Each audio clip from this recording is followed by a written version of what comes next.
সত্যভূষণ চক্রবর্তী 30 বছর ধরে ছাত্রদের সামনে সত্য, ন্যায় আর আদর্শের বুলি আওড়ে গেল।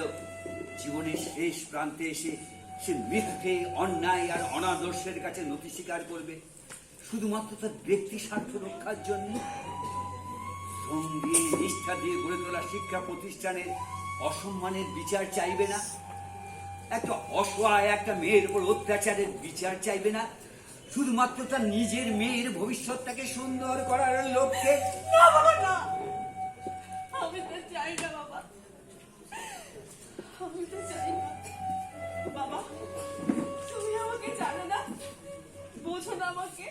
বুঝি মা, বুঝি, তোকে সঠিকভাবে বুঝি বলেই তো এখনো পর্যন্ত আমি আদর্শভ্রষ্ট হইনি। আমি তোমার সাথে আছি বাবা, এর জন্য সব রকম মূল্য দিতে আমি প্রস্তুত।